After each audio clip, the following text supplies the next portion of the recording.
And you've been here in Auburn Gresham. How long have I been?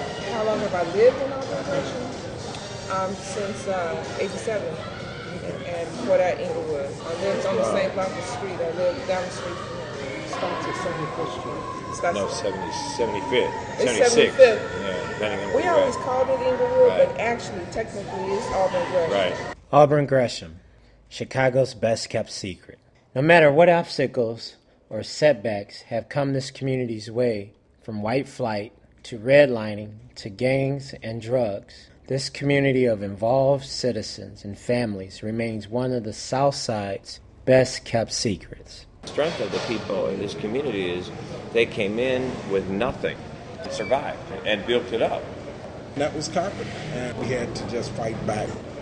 When you go to the internet now and you punch in Auburn Gresham, there are a lot of hits. People are looking at Auburn Gresham now. It's a great community. Indeed, Auburn Gresham is a great community. In the moments to come, you will hear comments and remarks from Alderman Latasha Thomas of the 17th Ward, former Alderman Terry Peterson, also of the 17th Ward, and pastor of St. Sabina Church, Father Michael Flager. Interviewing them will be Elizabeth Riley, a Northwestern graduate student. Each will give their perspective on the community's revitalization and those individuals adamantly involved, especially Betty Swanson and the 79th Street and Carpenter Block Club. Recognized citywide and nationally, this block club has made life better for residents in Auburn Gresham. And Betty said, we don't want a vacant lot there. We want to put wood chips and flowers there. We don't want through traffic going through here because they buy drugs. So we want a cul-de-sac. They literally took their dark back. People like Betty, or Miss Love, or Miss Johnson, Bobby Brawl, that's the sustaining factor in the neighborhood. What type of community is Auburn Gresham for you? Auburn Gresham is my community. I've been here just about all my life. Hard workers, very stable community. A lot of the people who live here have been here 30, 40 years. They really cherish their property. You can go out on the lines and see that they're doing work in their front. The establishments that we have in the community, we look for others of our children, and we like to see them in the same community doing better. Terry Peterson. Basically, Auburn Gresham, single-family home, working families. I mean, it's just a little quiet working community. That pretty much sums it up for me, and I've been here almost 20 years. I've been here since 1975, so about 33 years. I guess if I wanted to coin a word, I thought Auburn Gresham, I would say endured. When the community went through transition from a primarily white community to a primarily African-American community in the early 60s, not only did people, the kind of white flight take place, which is like overnight running, which always unstabilized the community, but also businesses and economic stability left the neighborhood. So many of the people bought first homes, did their investment into a community that was being abandoned, and yet they stood through it and struggled through it and raised families and built neighborhood and were able to wait it out to see the community kind of have a renaissance. So I think it's people who are strong, family-orientated, who have the tenacity to endure. What were the signs, in your opinions? Like, how could you tell that it wasn't the community that it always was? Well, some of the establishments that I used to shop at were no longer here. I mean, we used to go to the movie theater, buy our back-to-school clothes here, had sit-down restaurants, and those started disappearing. I'm going to just add to that I think it wasn't so much as going down as abandoned.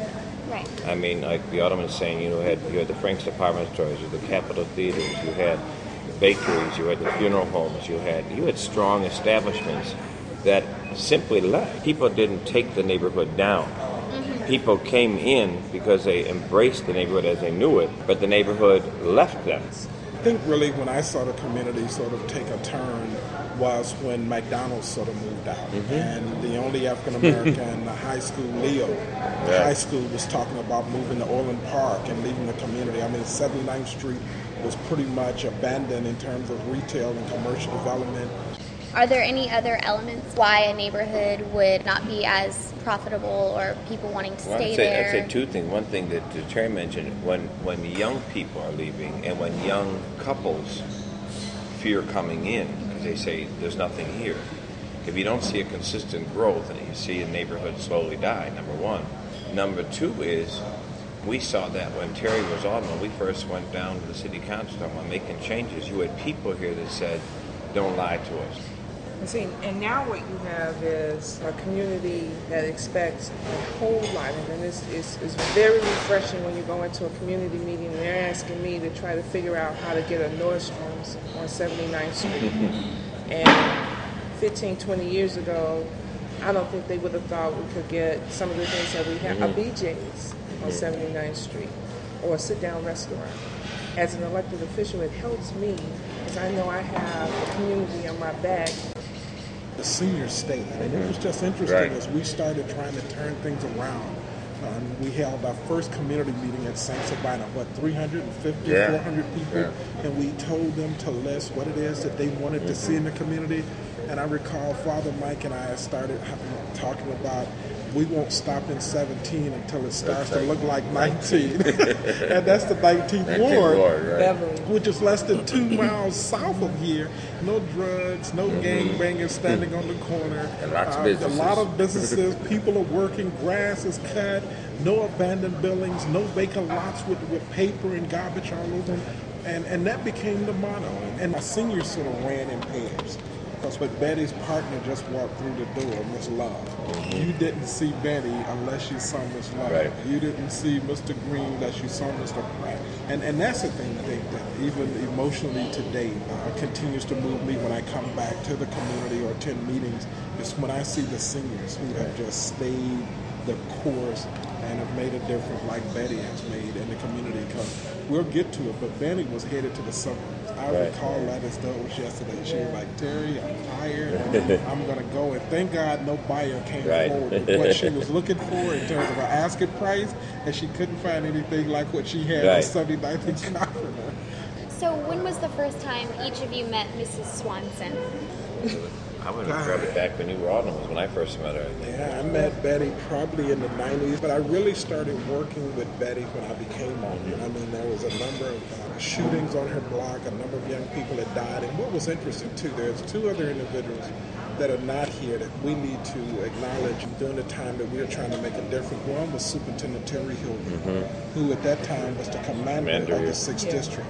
He also had a neighborhood relations guy named Sid Kelly, who actually had lived on 79th in Carpenter. And so when Father Mike and I started working, trying to help Betty, we actually had 2 committed individuals at the 6th District Police Department at 85th and Green that was giving us a resource. And as you go back and start recalling this, that's key. Sid Kelly actually lived, had grown up, had lived there. Now he was a neighborhood relations sergeant. I mean, you have to have, obviously, the resource of a police commander, an alderman, your reps, your churches. You need those ingredients there. But if all of them are in place and you don't have people that say, let me roll up my sleeves and get involved, you're not going to do it. And I think what Betty Swanson becomes a poster girl, if you will, of folks that say, when people decide, we're going to make this block different, that's when the block turns around. If every block in the city had that same determination and that same vision for it, there is no block that cannot turn around. And as the blocks turn around, it has a rippling effect. The community turns around. Remember the Colder site? Oh, yeah. Remember that? And then she decided we're not going to have a vacant lot. We're going to get wood chips and plant flowers. It's a big she difference. made a decision to do. And then to get the kids involved, where they would get hot dogs and the police would actually come and mingle with the kids. Kids to know each other. But it's those kind of little things. They weren't big things. No. But the fact that they made people come out. Today, with a strong block club presence, Ms. Swanson and the residents of the 79th Street and Carpenter Block Club remain committed to keeping drug sales, gang activity, and shootings out of their block and the Auburn Gresham community. This block is fully rehabilitated, safe, clean, and beautiful, and displays a marquee reading Mayor Daley's model block. Thank you, Ms. Swanson and the 79th Street Carpenter Block Club for making Auburn Gresham Chicago's best-kept secret.